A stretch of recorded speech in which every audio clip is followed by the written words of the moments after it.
दोस्तों, बचपन में आपने भी अपने घर वालों के मुंह से यह जरूर सुना होगा कि पैसे क्या पेड़ पे उगते हैं, और तब आपके पास उनके सवाल का कोई जवाब नहीं होता था। लेकिन आज यह वीडियो देखने के बाद आप उनसे यह कह सकते हैं कि हाँ, पैसा पेड़ पर ही उगता है।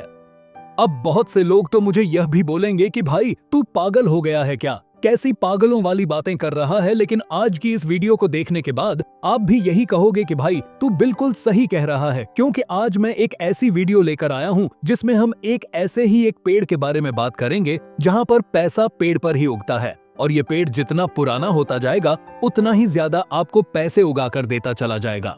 अगर आपको भी ऐसे पेड़ के बारे में जानना है तो यार इस वीडियो को पूरे ध्यान से आखिरी तक जरूर देखना। यह वीडियो आपकी पूरी लाइफ चेंज करने वाला है। हो सकता है आप में से कई लोगों को इसके बारे में पता भी हो और वो लोग इसे अच्छे से यूज नहीं कर पाते होंगे।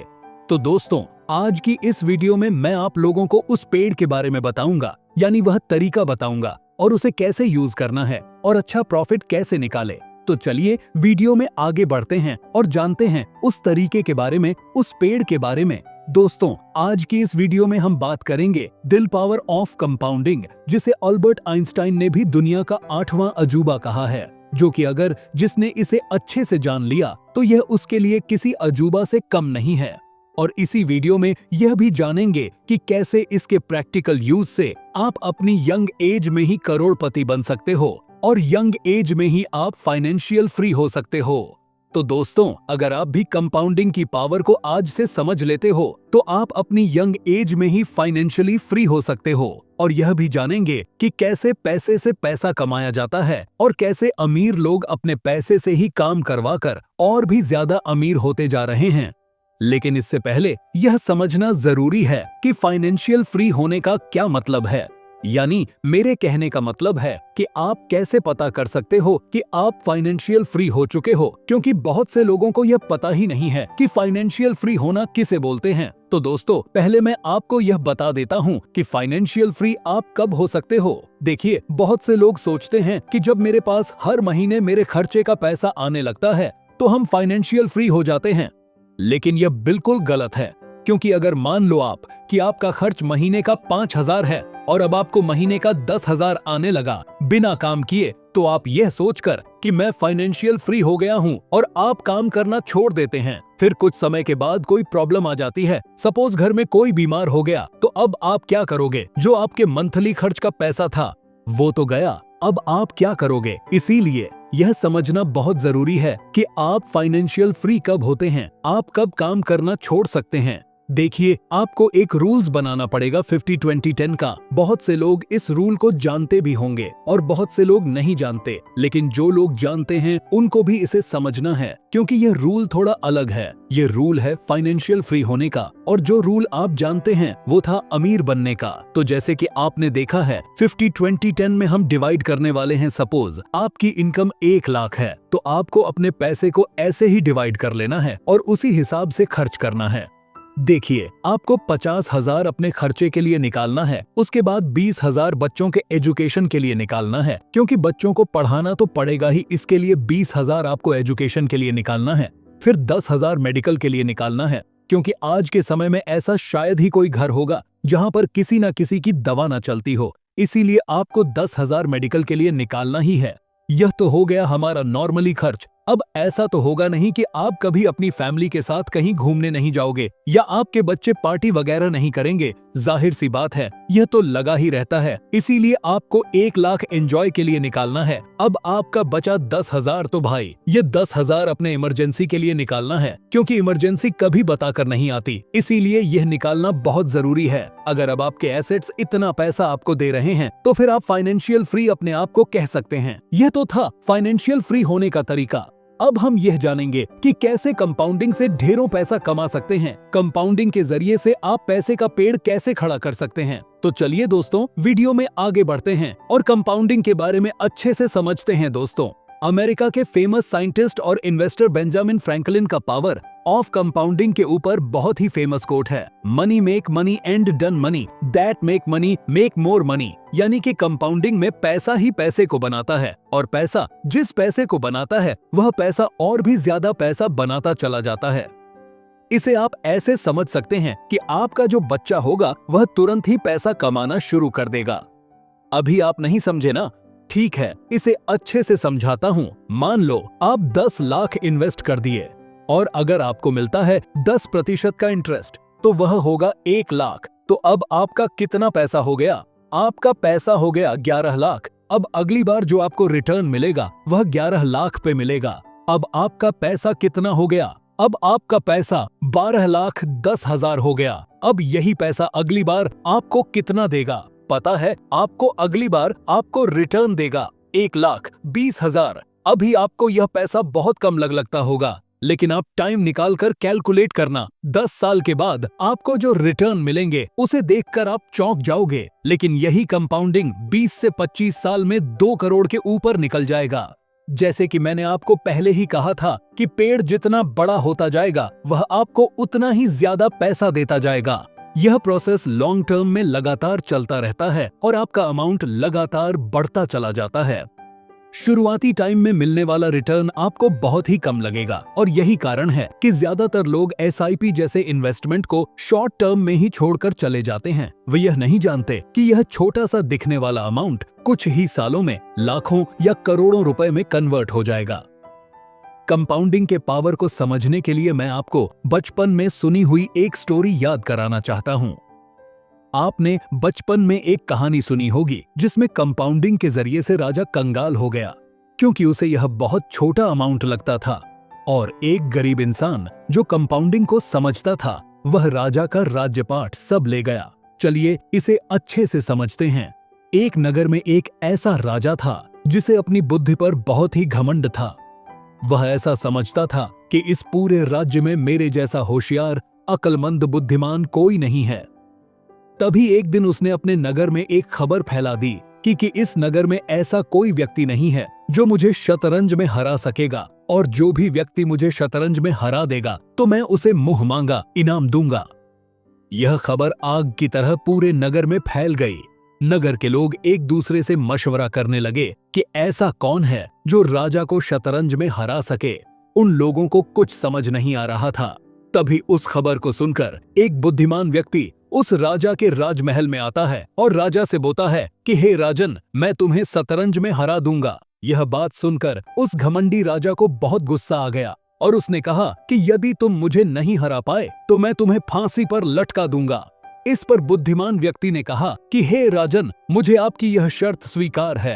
अब यह खबर नगर के सभी लोगों को पता चल गई कि एक नौजवान राजा को हराने की बात की है और अगर वह नहीं हरा पाया तो राजा उसे फांसी पर चढ़ा देगा। अब उन दोनों के बीच शतरंज का खेल शुरू हो गया और अंत में जीत उस बुद्धिमान व्यक्ति की हुई। यह देखकर राजा हैरान हो गया और उसने उस बुद्धिमान व्यक्ति से कहा कि हाँ, बताओ तुम्हें इनाम में क्या चाहिए? जो तुम कहोगे मैं तुम्हें देने के लिए तैयार हूँ। उस व्यक्ति ने कहा कि हे राजन, मुझे इनाम में ज्यादा कुछ नहीं चाहिए, बस इस शतरंज के हर एक खाने में सोने का सिक्का चाहिए। लेकिन मेरी शर्त यह है कि हर एक खाने के बाद सिक्कों की संख्या डबल होनी चाहिए, यानी कि पहले खाने में 1 सिक्का तो दूसरे खाने में 2 सिक्के, तीसरे खाने में 4 सिक्के, चौथे खाने में 8 सिक्के और इसी तरह अगले खाने में सिक्के डबल होते जाने चाहिए। यह बात सुनकर राजा हंसने लगा और बोला, तुम तो बहुत ही मूर्ख निकले। मैंने तो सोचा था तुम कुछ बड़ा मांगोगे। खैर कोई बात नहीं, तुमने जो मांगा है वह तुम्हें जरूर दिया जाएगा। और फिर राजा अपने वजीर को बुलाकर कहता है कि जाओ वजीर, यह इंसान जैसे बोल रहा है उसी तरह इसको सोने के सिक्के दे दो। दोस्तों, हम सभी जानते हैं कि एक शतरंज बोर्ड में 64 स्क्वायर होते हैं। पहले स्क्वायर में 1 सिक्का रखा गया, दूसरे में 2, तीसरे में 4 सिक्के रखे गए, चौथे में 8 और इसी तरह रखते रखते 29वें स्क्वायर पर लगभग 53 करोड़ सोने के सिक्के चाहिए थे और 64वें यानी लास्ट खाने में इतने सिक्के चाहिए थे जो कि राजा के खजाने में ही नहीं थे। यह देखकर राजा का घमंड चूर चूर हो गया। राजा भिखारी बन गया और एक भिखारी की हालत का वह इंसान राजा बन गया। यह होती है कंपाउंडिंग की ताकत दोस्तों। हमने अभी जो एग्जाम्पल देखा है उसमें हमने रिटर्न को 100% लिया है, जो कि रियलिटी में बिल्कुल भी पॉसिबल नहीं है। रियल लाइफ में हमें मैक्सिमम 15 से 20% का ही रिटर्न मिल पाता है, वह भी तब जब आप किसी अच्छे म्यूचुअल फंड या स्टॉक में इन्वेस्ट करते हैं। तो दोस्तों, बचपन में आपने कंपाउंड इंटरेस्ट का मैथमेटिकल फार्मूला जरूर पढ़ा होगा, लेकिन प्रॉब्लम यह है कि आपको यह फार्मूला सिर्फ मैथ में अच्छे नंबर लाने के लिए पढ़ाया गया होगा, न कि किसी फाइनेंशियल एजुकेशन के लिए। दोस्तों, इस वीडियो का यह बहुत ही मेन पार्ट है, इसलिए इसे बड़े ही ध्यान से समझना। आज हम रियल वर्ल्ड में कंपाउंडिंग को समझेंगे। मान लो आपने 1 लाख किसी म्यूचुअल फंड या स्टॉक में इन्वेस्ट किए और मान लेते हैं कि आपको इस पर 20% का एनुअल रिटर्न मिलता है। तो पहले साल में आपका अमाउंट 1,20,000 मिलेगा, 3 साल में 1,72,000 हो जाएंगे, 10 साल में 6,61,971 हो जाएंगे, और ऐसे ही बढ़ते बढ़ते 100 साल में आपका अमाउंट 88 करोड़ बन जाएंगे। दोस्तों, अगर एक रियल एग्जांपल देखें तो वॉरेन बफेट ने कंपाउंडिंग के इसी मैजिक की वजह से सिर्फ 60 साल की एज में 104 अरब डॉलर बना लिए हैं। वॉरेन बफेट ने कंपाउंडिंग के इस मैजिक को अपनी यंग एज में ही समझ लिया था, और इसी वजह से उन्होंने अपना पैसा लॉन्ग टर्म में इन्वेस्ट किया। दोस्तों, वॉरेन बफेट कहते हैं कि कोई भी व्यक्ति धीरे धीरे अमीर नहीं बनना चाहता, सभी लोग बहुत ही जल्द अमीर बनना चाहते हैं और फाइनेंशियल इंडिपेंडेंट होना चाहते हैं, ताकि हम यंग एज में ही अपनी लाइफ को एंजॉय कर सकें। दोस्तों, अगर आप चाहे तो अपनी 40 साल की उम्र में ही करोड़पति बन सकते हो, लेकिन इसके लिए आपको 20 साल तक रेगुलर इन्वेस्टमेंट करना होगा। आप एक टाइम में इन्वेस्टमेंट से इतनी जल्दी करोड़पति नहीं बन सकते, क्योंकि आपको स्टेजअप पहला 1 करोड़ बनाने के लिए लगभग 20 साल का समय देना होगा, और यदि आप रेगुलर इन्वेस्टमेंट करते जाएंगे तो दूसरा 1 करोड़ बनाने में आपको सिर्फ 5 साल से भी कम लगेंगे। अगर आप अपनी यंग एज में करोड़पति बनना चाहते हो, मतलब आप टाइम को कम करना चाहते हो, तो या तो आपको रिटर्न को बढ़ाना होगा या अपने इन्वेस्टमेंट अमाउंट को बढ़ाना होगा। यदि स्टॉक मार्केट में आप रिटर्न को बढ़ाना चाहते हो तो आपका रिस्क भी बढ़ता चला जाएगा, जो कि एक अच्छा ऑप्शन नहीं है। इसलिए जल्दी करोड़पति बनने के लिए आपको अपनी इन्वेस्टमेंट वैल्यू को बढ़ाना होगा। मान लीजिए आपकी अभी नई नई जॉब लगी है, तो आपको कोशिश करनी चाहिए कि आप अपनी सैलरी का 40% हिस्सा सेव करके इन्वेस्ट कर दें। हालांकि सैलरी का 40% हिस्सा सेव करना इतना आसान नहीं होगा, लेकिन आपको यंग एज में करोड़पति बनना है तो आपको थोड़ा कंजूस बनने की जरूरत पड़ेगी। आपको अपने खर्चों को तो मैनेज करना ही पड़ेगा। मान लो अगर अभी आपकी उम्र 25 साल है और आप एक कंपनी में जॉब करते हो और आपकी सैलरी 10,000 है, तो अगर आप 10,000 का 40% के हिसाब से सेव करते हो तो आपका जो पैसा 3 महीने का सेव होगा वह 12,000। अब इसी पैसे को आपको इन्वेस्ट करना होगा, और यह पैसा आपको अगले 15 साल तक रेगुलर इन्वेस्ट करना होगा। तब आपको 40 साल की उम्र में जो अमाउंट मिलेगी वह होगी लगभग 1,50,00,000। और यदि यह इन्वेस्टमेंट आपने 20 साल तक रेगुलर कर लिया तो 45 साल की उम्र में आपको जो अमाउंट मिलेगा वह होगा लगभग 4 करोड़, जो कि फाइनेंशियल फ्रीडम के लिए अच्छी अमाउंट है। तो दोस्तों, देखा आपने, पहले 2 करोड़ बनाने के लिए आपको पूरे 15 साल लग गए हैं, लेकिन फिर अगले 5 साल में ही 2,76,00,000 बन गए हैं। अब 40 या 45 साल की उम्र में आप अपनी लाइफ को अच्छे से एंजॉय भी कर सकते हो, क्योंकि इस एज में आपके पास पैसा और एनर्जी दोनों ही होगी। और यदि दोस्तों आपकी सैलरी ज्यादा अच्छी है और आप 20 से 22,000 इन्वेस्ट कर सकते हो, तो आप 35 से 36 साल की उम्र में ही करोड़पति बन सकते हो।